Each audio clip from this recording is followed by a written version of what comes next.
migrain, terus kemudian sakit jantung dan lain-lain. Jadi memang kondisi mental yang nggak oke, kondisi emosional yang nggak oke, itu bisa sangat berpengaruh kepada fisik. Tubuh fisik dengan mental atau emosional itu nggak bisa dipisahin. Itu saling terkait.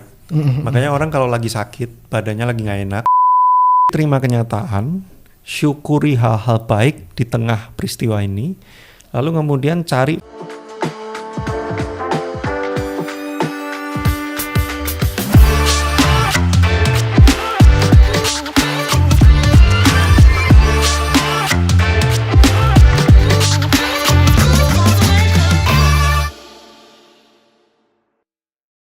Shalom semuanya, kembali lagi di program kita Today's Message Podcast bersama dengan saya Hosea Claudio, dan hari ini kita akan ngobrol-ngobrol dengan seorang narasumber yang luar biasa.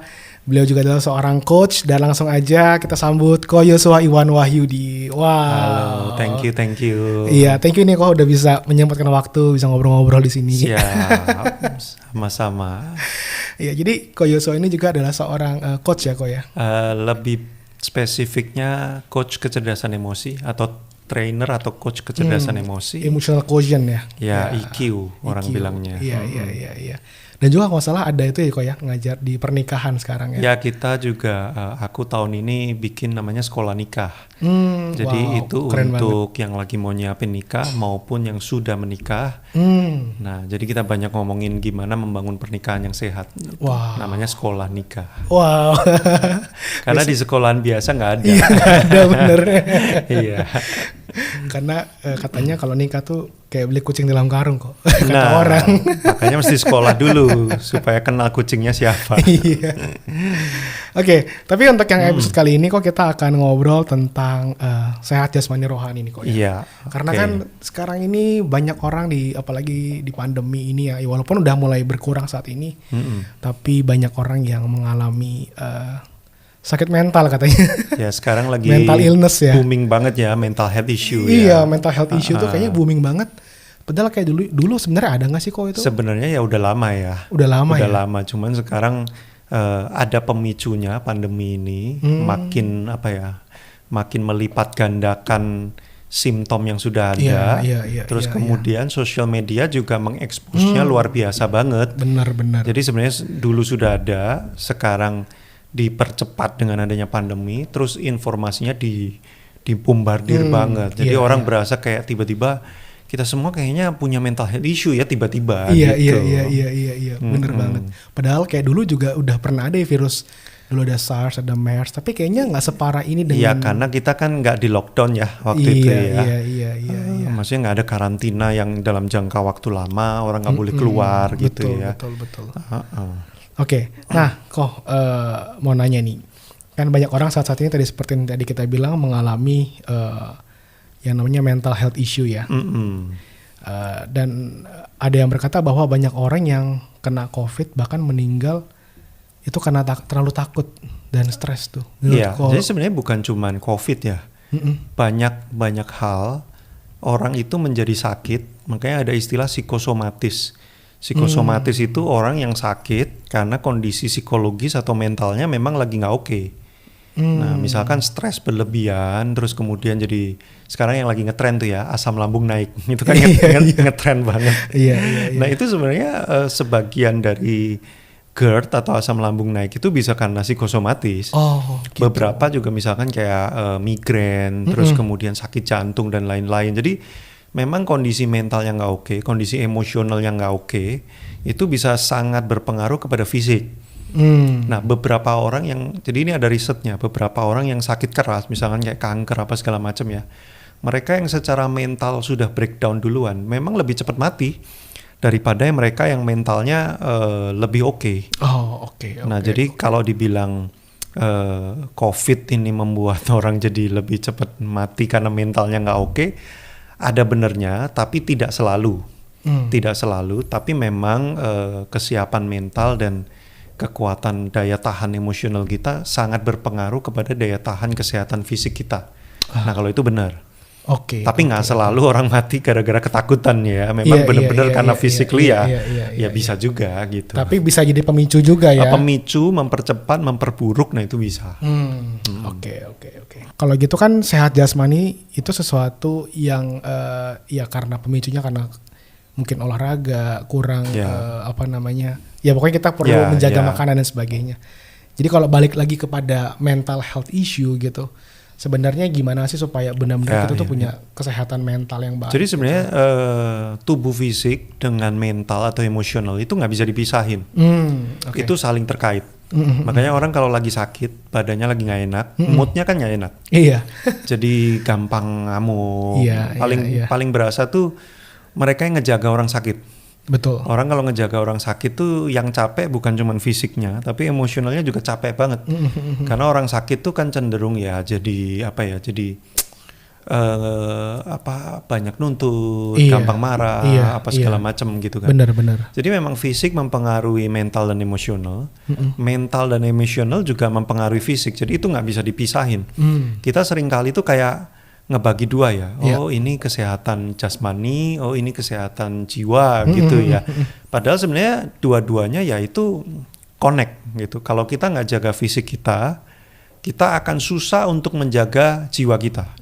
Kalau kita nggak jaga jiwa kita juga akan terpengaruh ke dalam fisik kita. Contoh paling simpel aja, tidur ngaco. Jam tidur ngaco, durasi tidur ngaco, kualitas tidur ngaco, itu moodnya langsung terganggu. Jadi itu bagaimana fisik dan emosional tuh nyambung. Jadi nggak bisa dipisahin gitu. Makanya kalau mau gimana cara kita menjaga kesehatan fisik, pasti mentalnya perlu diperhatiin. Gimana kita cara menjaga kesehatan mental, pasti fisiknya perlu diperhatiin. Nggak bisa dipisah jadi dua. Jadi kalau orang misalnya kurang tidur, sangat ngefek. Kerja terlalu banyak gitu ya. Sangat ngefek ya. Bahkan tidur lebih dari 12 jam itu bikin moodnya depresif. Anak muda kan banyak ya yang tidur sampai 14 jam gitu ya. Bangun-bangun moodnya kayak ya butuh waktu lama untuk tune in dan sebagainya. Itu memang risetnya gitu. Lebih dari 12 jam moodnya depresif. Dan orang-orang yang punya depresi kadang-kadang salah satu perwujudan mereka adalah tidur berlebihan. Jadi memang ada simptom fisik yang menunjukkan problem emosi, ada simptom emosi yang menunjukkan problem fisik. Jadi itu nyambung lah, dua-duanya itu nyambung. Ini memang sesuatu yang nggak bisa dipisahin berarti ya. Nah kalau sekarang ini kan banyak anak-anak muda ya yang mengatakan tadi seperti kita bilang ada mental health issue dan sebagainya. Pertanyaannya gini, kalau misalnya mereka yang merasa gini, kok aku udah kena mental health issue. Semua orang kayaknya lagi berasa kena ya. Karena kalau nggak kena nggak keren sekarang. Nah, itu gimana tuh Kak? I think gini, banyak orang salah paham dengan yang namanya problem mental atau kalau kita ngomongnya lebih agak kasar tuh sakit jiwa. Sakit jiwa. Jadi sebenarnya gini, sama kayak tubuh fisik kita itu kan bisa kena sakit ya. Dari skala yang sangat ringan sampai skala yang kronis. Contoh, kita nggak sengaja kulit kita kena cutter misalkan. Itu kan sebenarnya sakit. Tapi sakitnya ringan sehingga kita masih bisa beraktivitas normal. Bahkan kita bisa mengabaikan seolah-olah kita nggak kenapa-napa. Tapi sebenarnya kan ada luka, sakit. Tapi ada juga kita kanker stadium berapa yang udah nggak bisa ngapa-ngapain gitu. Nah jiwa kita tuh juga gitu. Jadi jiwa kita ini juga everyday terbuka peluang untuk kita ini bisa sakit. Mulai yang paling ringan sampai yang parah, akut. Yang akut ya. Nah yang ringan misalkan kita mau pesen siomay yang jualan hari ini nggak buka. Ya gitu kan ada perasaan kayak ya aku pengen banget terus aduh gitu. Tapi kan ringan, nggak bikin kita kayak langsung mengurung diri, pengen bunuh diri kan enggak. Tapi ada skalanya yang besar. Jadi kalau dibilang orang sakit jiwa ya actually every day kita itu berpotensi menjadi sakit jiwa dalam skala yang berbeda-beda. Nah, bagaimana kita itu bisa mengenali saya ada di tahapan yang mana. Dan jangan-jangan kita ini baru di tahapan influenza, tapi kita berasa COVID. Jiwa kita gitu. Kita baru pilek-pilek biasa, Tapi kita udah bilangnya, iya nih gue depresi nih, iya nih gue bipolar nih kayaknya, iya nih gue ini, padahal sebenarnya itu cuman stres biasa atau cuman sedih biasa, kecewa biasa. Tapi karena informasi yang overwhelm dan kelihatannya kan ciri-ciri influenza dengan ciri-ciri COVID kan mirip ya. Nah kadang ciri-ciri depresi dengan ciri-ciri baru stres biasa ya ada beberapa yang mirip. Nah tapi kalau kita nggak benar-benar tanya ke dokter, melakukan medical check up yang proper, nanti kita bisa self diagnosis. Kita bilang kita ini sudah, wah aku ini udah mentalku udah gini, padahal sebenarnya belum tentu juga, tahapnya belum tentu segitu. Nah ini sebenarnya yang hari-hari ini banyak terjadi ya. Iya betul. Orang karena bombardir informasi yang berlebihan, jadi kita kadang-kadang juga bingung, saya ini ada di tahapan yang mana sebenarnya, gitu. Ini something yang menurut aku amati agak berbahaya ya buat anak-anak muda ya. Gitu. Kalau misalnya nih kok kita pikir kita udah parah ya seperti yang tadi kita bilang, Coach Joshua sampaikan tadi. Tapi ternyata sebenarnya belum sampai tahap itu gitu. Yeah. Nah karena kita menghidupi, artinya kita benar-benar merasa-rasa, mendiagnos bahwa kita begitu. Apakah nanti kita malah jadi begitu beneran? Bisa. Jadi kalau kita berpikir kita ini sudah depresi akut gitu ya, nanti jadi gini, apa yang kita pikirkan itu create perasaan. Perasaan akan mendorong perilaku. Jadi semua orang berperilaku karena dorongan perasaan, dan perasaan itu distimulasi oleh apa yang dia pikirkan. Yeah. Contoh paling simpel, kalau saya berpikir bahwa nggak ada orang yang menginginkan saya di dunia ini, teman-teman tolak saya ini nggak ada nilainya. Dia mikir kayak gitu. Nanti perasaan dia kan pasti jadi perasaan putus asa, perasaan nggak berguna, perasaan minder dan lain-lain. Terus aja gituin. Nanti semua perasaan itu akan mendorong untuk jadi tiba-tiba pengen bunuh diri, pengen keluar aja dari komunitas, udah nggak mau lagi terlibat apa-apa, udah nggak mau ketemu orang lagi. Nah karena kita lakukan kayak gitu terus-menerus, otomatis orang ya lama-lama kan jadi menjauh ya, lama-lama jadi ya ini orang kok susah dideketin apa. Jadi realita, apa yang tadinya cuma di pikiran menjadi realita dan sungguh-sungguh terjadi. Nah itu bahaya sekali. Makanya apa yang kita pikirkan tentang diri kita sendiri, itu kita mesti cek realitanya beneran kayak gitu nggak? Karena kalau nggak, nanti kita yang disebut dengan self-fulfilling prophecy. Jadi kita menubuatkan sendiri dan kita memenuhi nubuatan kita sendiri. Ya, itu bahaya banget. Tapi banyak dilakukan karena ketidaktahuan. Nah ini yang sebenarnya informasi menurutku hari-hari ini kurang berimbang ya. Iya, benar banget. Orang cuma ngasih gejala-gejala, apakah kamu gini, tapi kita tidak memberikan informasi yang balance untuk memberikan info bahwa nggak selalu gitu juga. Nah, itunya yang kurang di-balance menurutku. Iya. Oke. Nah, berarti kalau misalnya demikian kok, bagaimana caranya kita bisa menakar atau kita bisa membuat satu istilahnya ternyata nih aku cuma begini ada di doang. tahap yang mana gitu ya. Iya. Nah gini, paling simple, kalau kita merasa kita sudah sangat terganggu. Jadi intinya gini, kalau semua perilaku kita sehari-hari yang biasanya kita lakukan sebagai orang normal, misalkan kita bekerja 9 to 5, terus kita mandi, makan, bertemu orang, itu kan kegiatan yang normal gitu ya. Itu mulai terganggu. Nah kita mulai aware bahwa ini something yang lebih serius. Contohnya udah mulai nggak makan, nggak doyan makan, nggak bisa makan, atau tidur udah 3 hari nggak tidur, itu kan berarti udah mulai terganggu kan activity normalnya kan. Kerja udah nggak bisa concern, diajak ngomong kayak bingung, nggak nyambung. Nah kita udah mulai suspek ini serius, maka carilah profesional. Sama kayak kita kalau tubuh fisik kita nih udah mulai demam, kita udah mulai nggak bisa kerja normal ya, udah mulai terkapar ya, kita mesti ke dokter kan. Jangan self diagnosis, gue kayaknya sakit ini nih, minum ini apa segala macam. Jadi malah ngaco itu. Malah ngaco. Nah jadi kalau kita merasa aktivitas normal kita sudah nggak bisa dilakukan dengan normal atau terganggu, terinterupsi, nah kita mulai cari profesional. Dan biarkan dia yang mendiagnosa karena mereka punya metodenya, mereka punya caranya, dan mereka punya tools-toolsnya untuk mengetahui kita ini ada di tahapan mana. Nah jadi yang kita bisa lakukan itu hanya awareness. Sama kayak kita misalkan COVID ya, kita kan kayak duh, gue kok mulai demam ya, kok gue mulai ini ya. Terus mulai terganggu nih, indera penciuman hilang, rasa hilang. Terus kita kok mulai terkapar, mau kerja udah susah, ya ke dokter supaya dicek darah, supaya di swab. Mereka punya toolsnya, mereka punya knowledge-nya supaya diagnosanya valid. Nah itu yang kita perlu lakukan. Jadi aware, lalu kemudian kalau memang udah serius cari profesional. Oke. Kalau misalnya yang masih tahap biasa-biasa tuh seperti apa tuh biasanya? Oke, ya misalkan kayak stres ringan ya. Stres ringan itu perasaan kayak, aduh aku kok tertekan. Terus perasaan kayak ada sesuatu yang mengejar-ngejar tapi nggak tahu itu apa. Kalau orang Jawa bilang sumpek itu kayak perasaannya penuh gitu ya. Tapi kita masih bisa beraktivitas normal. Nah itu berarti kita masih sebenarnya dalam tahap yang belum serius, tapi itu mengganggu. Nah kalau di tahap-tahap itu ada banyak hal yang kita bisa lakukan.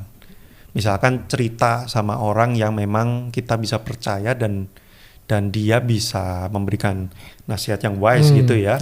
Betul. Cerita itu salah satu usaha untuk kita menyalurkan tekanan dalam diri kita. Nah makanya orang yang hidupnya sendiri, nggak punya siapa-siapa, itu juga cenderung lebih mudah mengalami tekanan emosional. Nah cerita, terus kemudian olahraga secara rutin itu terbukti secara riset menolong stabilitas emosional kita. Terus kemudian waktu me time, waktu tenang. Kalau me time itu kan apa yang kita sukai ya. Tapi kalau waktu tenang itu kan berarti meneduhkan diri, cooling down. Nah, itu sebenarnya hal-hal praktis yang kita bisa lakukan kalau tahapannya masih belum sampai mengganggu aktiviti normal kita. Nah, itu beberapa hal yang bisa dilakukan lah. Itu kayak P3K. Iya. Nah, ini juga kadang-kadang juga terjadi banyak kepada ibu-ibu muda nih ya. Oh iya. Apalagi kalau baru punya anak. Dulunya kan kayak bebas gitu ya. Terus sekarang harus banyak yang dikerjakan sebagai seorang ibu gitu ya. Apalagi sekarang juga dengan pandemi ini kan juga banyak yang agak-agak nggak mau pakai pembantu gitu kan ya. Iya, karena takut ini ya penularannya. Iya. Jadi memang sebenarnya bukan cuma ibu-ibu muda ya. Semua orang yang bergerak pada tahapan kehidupan yang berbeda, itu mereka pasti stres. Ya, ibu muda stres karena ya adaptasi punya anak ya, punya baby ya kan itu. Pola hidup yang tadinya begini tiba-tiba terinterupsi jadi gini gitu. Iya. Nah pindah kerja atau dari kerja kantoran menjadi entrepreneur, dari single menuju menikah, jadi menikah, itu semua sebenarnya perubahan tahap yang butuh adaptasi, pasti stres, pasti ada tekanan. Nah yang dibutuhkan itu sebenarnya adalah memberikan cukup waktu untuk kita tuh beradaptasi. Ya, kayak aku ini contoh simple banget ya. Aku berapa bulan yang lalu adopsi anak anjing. Iya. Dari yang tadinya bebas banget kemana-mana tinggal pergi, nggak ada yang gangguin, nggak perlu ngurusin pi dan pupnya. Sekarang jadi ngurusin kan. Itu kan adaptasi. Ya lumayan stres juga 2 minggu pertama itu. Tapi sebenarnya yang dibutuhkan itu apa? Kita bertahan aja. Nanti tubuh kita, mental kita tuh menyesuaikan. Kita lama-lama adjust. Kayak karet tuh di stretch, dia jadi melar, dia jadi bisa beradaptasi. Nah, betul. Tapi butuh waktu untuk supaya kita itu cukup beradaptasi. Nah, jadi mereka-mereka yang sedang dalam tahap-tahap seperti itu ya, adalah yang mereka butuhkan adalah bertahan supaya sampai tubuh kita, mental kita beradaptasi. Nah, supaya kita bisa bertahan gak breakdown, yang tadi itu. Kalau mulai stres, cari orang untuk keluarin cerita. Terus kamu punya kegiatan-kegiatan yang bisa refresh again gitu kan, me time. Nah itu menolong sebenarnya untuk bertahan di tengah masa adaptasi itu sampai kemudian siap dan terbiasa. Kalau udah terbiasa, well done. Berarti secara mental kita naik level. Tekanannya udah gak jadi tekanan lagi karena kita udah punya kekuatannya. Gitu. Oke. Kalau yang ditinggal pacar gimana kok? Kalau ditinggal pacar itu soal move on. Iya, move on ya. Sebenarnya bukan cuma ditinggal pacar ya, ada banyak. Diputus kerjaan, Iya. terus kemudian gagal bisnis, ya kan? Atau jualan propose terus ditolak. Itu semua kalau nggak move on, jadi ibarat kita ini gini, kalau tangan kita kosong terus kemudian ditaruh barbel, kita mungkin 5 menit pertama kuat nahan barbel itu. Tapi kalau barbel itu terus ditaruh di situ berbulan-bulan, sekuat-kuatnya kita akan breakdown juga. Iya, betul. Nah, yang membuat proses tadi ya diputus pacar, ditolak, PHK dan sebagainya itu membuat kita breakdown adalah karena kita pegang itu terus dalam waktu lama. Oh. Sebenarnya kalau cuman seminggu 2 minggu kita masih sanggup gitu ya. Iya. Tapi kalau kita pikirin terus, kita bawa kemana-mana terus, kita omongin terus, itu yang bikin kita breakdown. Nah, jadi yang perlu dilakukan adalah move on. Nah, move on bagaimana? 1, terima kenyataan. Iya. Bahwa dia misalkan udah nggak cinta lagi sama kita, ya terima kenyataan. Jangan kenapa kok nggak cinta lagi? Harus. Loh kok harus? Gimana? Orang memang dia udah nggak cinta lagi kok. Iya. Harus terima kenyataan. Dia nggak mau beli barang kita. Ya tapi kan dia gini. Ya memang orangnya gitu. Mau gimana? Iya. Ya. Di PHK, wah aku nggak terima loh, orang dia berhak dan dia punya kekuatannya untuk PHK kita kok. Betul. Walaupun kita nggak terima, kita bisa apa? Nah, makin kita nggak terima, makin susah move on. Iya. Makanya terima aja kenyataan. Setelah terima kenyataan, kita bersyukur, cari hal yang bisa disyukuri. Oh, bersyukur dia putusin gua sekarang, bukan 5 tahun lagi. Iya. Kalau dia putusin gue 5 tahun lagi, umur gue udah kebuang 5 tahun lagi. Iya. Ya bersyukurlah sekarang. Iya. Bersyukur dia PHK gue sekarang, karena siapa tahu Tuhan mau bawa gue ke pekerjaan yang lebih baik daripada aku terjebak di tempat ini. Ya, cari hal yang bisa disyukuri. Iya. Lalu kemudian ketiga, sibukkan dengan sesuatu yang produktif yang membuat kamu fokusmu pindah. Nah, makanya buat orang-orang yang mau move on, mereka mesti temukan sesuatu. Iya. Kalau mereka nganggur, mereka nggak lakukan apa-apa, nanti akan nggak terima lagi. Nah, itu siklusnya muter-muter lagi. Iya. Jadi terima kenyataan, syukuri hal-hal baik di tengah peristiwa ini, lalu kemudian cari fokus baru yang bisa mengalihkan perhatianmu dari kejadian-kejadian yang nggak oke tadi. Gitu. Oke. Jadi memang kalau kita kita renungkan, kita pikirkan, memang hidup ini nggak selalu kenyataannya sesuai dengan yang kita mau ya kok. Betul. Ya? Tapi semua yang nggak sesuai itu harus bisa kita terima. Iya, itu dia, benar. Jadi saya setelah belajar banyak hal ya, dulu waktu saya masih 20-an, umur 20-an ya, banyak nggak terima. Iya. Dan saya berusaha mengubah. Wah, saya nggak terima. Saya mau buktiin kalau ini orang salah, ini orang harus berubah, dia harus terima saya. Iya benar. Tapi Indian itu melelahkan banget. Iya, setuju. Karena yang melakukan kayak gitu bukan cuma dia, ternyata di sepanjang hidup saya muncul lagi orang nggak terima dengan saya, orang tolak saya, orang nggak suka sama saya. Wah, kalau saya harus berjuang mengubah opini semua orang seumur hidup saya, itu PR yang nggak pernah selesai tuh. Iya. Saya akan lelah, saya akan pahit hati, saya akan kerjanya marah-marah terus. Termasuk juga misalkan orang-orang Kristen. Terimalah kenyataan, tidak semua orang Kristen itu seperti Kristus. Nah, iya benar. Banyak orang Kristen, bahkan pendeta, pelayan, pemimpin, orang yang sangat rohani, ya tidak seperti Kristus. Iya. Terimalah kenyataan itu supaya engkau nggak kecewa dan pahit hati. Iya. Lalu kayak berjuang untuk kok kasih pelajaran nih orang nih. Itu yang bikin kita stres. Setuju banget. Itu yang bikin kita nggak bisa move on. Iya. Gua nggak terima, gua mau kasih lihat nih yang bener kayak gini nih. Iya. Lu kasih lihat pun dia belum tentu berubah kok. Iya, benar, setuju. Jadi sia-sia daripada lu mikirin untuk mencoba mengubah hidup orang lain. Ubahlah dirimu menjadi semakin powerful. Nanti orang terinspirasi. Iya. Kalau orang nggak terinspirasi ya biarin aja. Iya, benar. Nah, hidup kayak gitu tuh lebih tenang karena kita cepat move on. Iya. Tiap ada apa ya memang orangnya gitu. Terima aja kenyataan, move on. Kan enak ya hidup kalau bisa gitu ya. Makanya jangan dibikin susah. Kadang-kadang orang suka misalnya nih ya, kita sama si A udah berulang gitu ya melakukan hal yang sama. Saya pernah ketemu sama satu orang gitu ya, dan dia berkata, "Kak, ini kok dia gini. Lah kan kayaknya 2 tahun yang lalu atau baru bulan lalu dia lakukan hal yang sama. Maksudnya Iya. seakan-akan kita baru lihat hal yang baru gitu. Padahal itu emang udah yang dia lakukan berkali-kali. Memang gitu. dia orangnya kayak gitu. Iya gitu kan. Jadi kayak sakitnya diulang-ulang gitu. Itu problemnya apa? Ekspektasi kita nggak di-adjust. Contoh saya ketemu Hosea.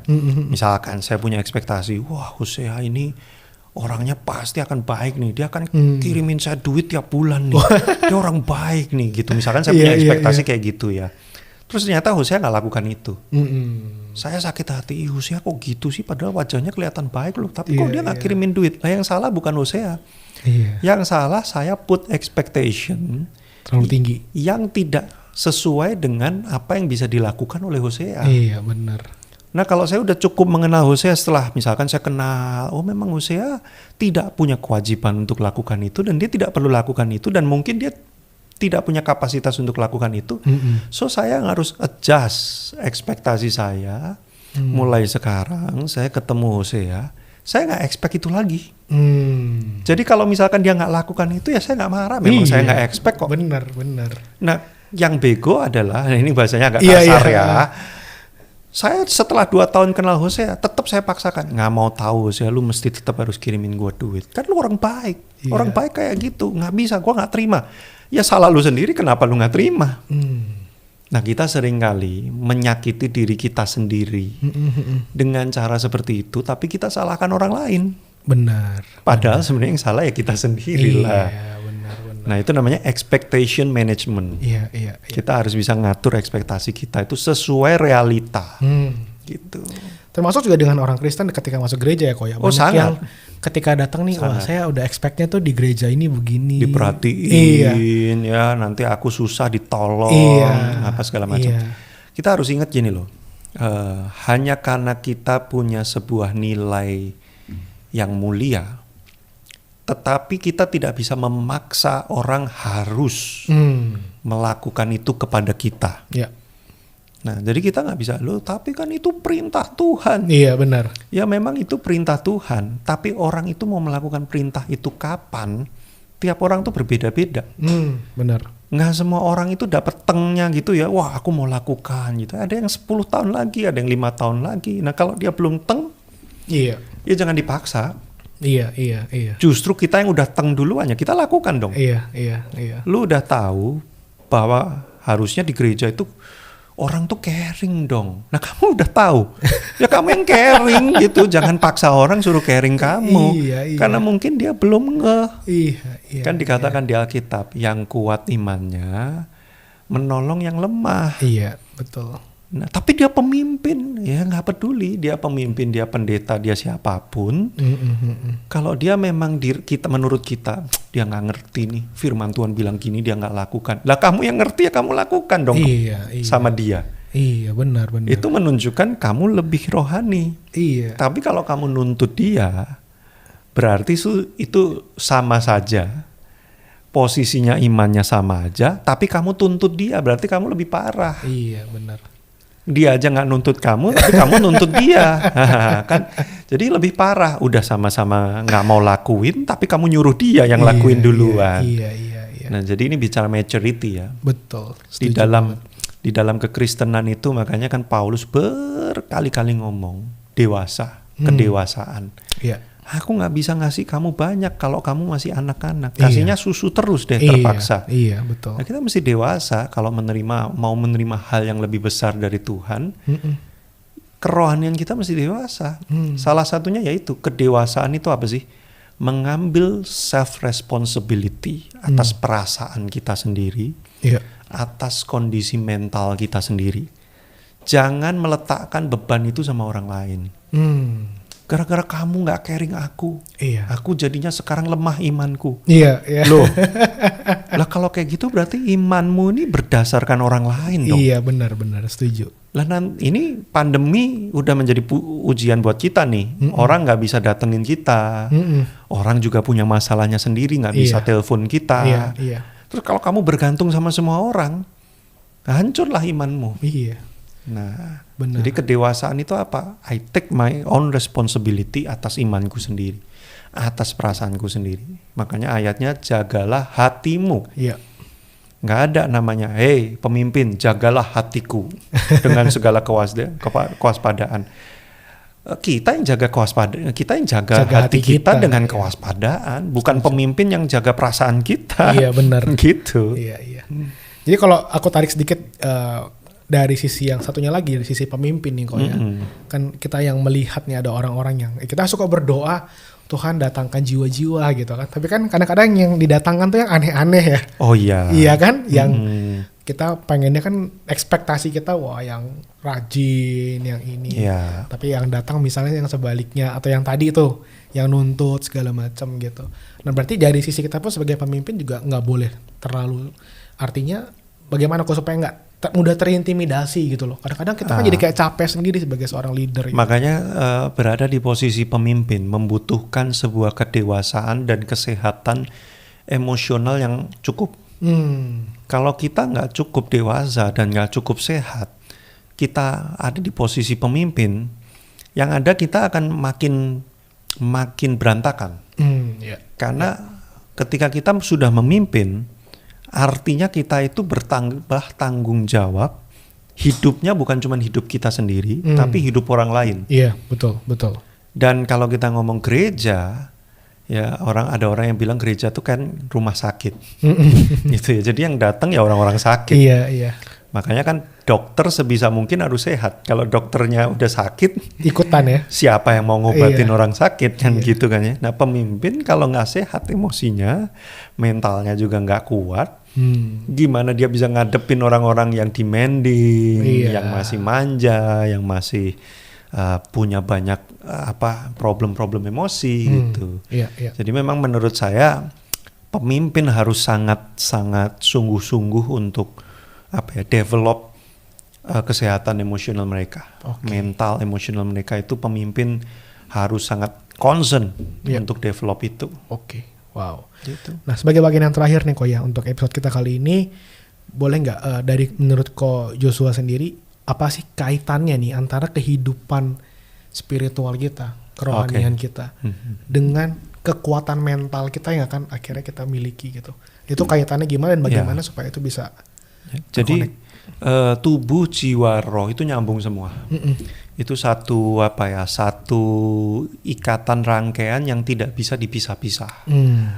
Jadi kalau kita berbicara rohani, manusia roh yang kuat itu akan membuat jiwa kita itu lebih mudah disembuhkan, dipulihkan, lebih mudah didewasakan. Jadi makanya kalau ada orang-orang yang mengaku rohani, wah aku baca kitab terus, aku nyembah Tuhan terus, aku saat teduh terus gitu ya. Tapi kondisi emosionalnya itu nggak bertumbuh.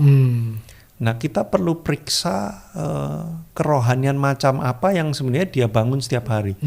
Doa itu doa yang kayak apa, nyembah yang kayak apa yang kamu lakukan.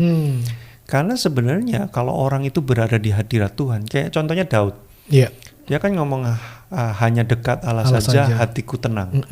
Itu udah bilang setiap kali dia ada di dalam hadirat Tuhan, secara mental dan emosional dia menjadi lebih tenang.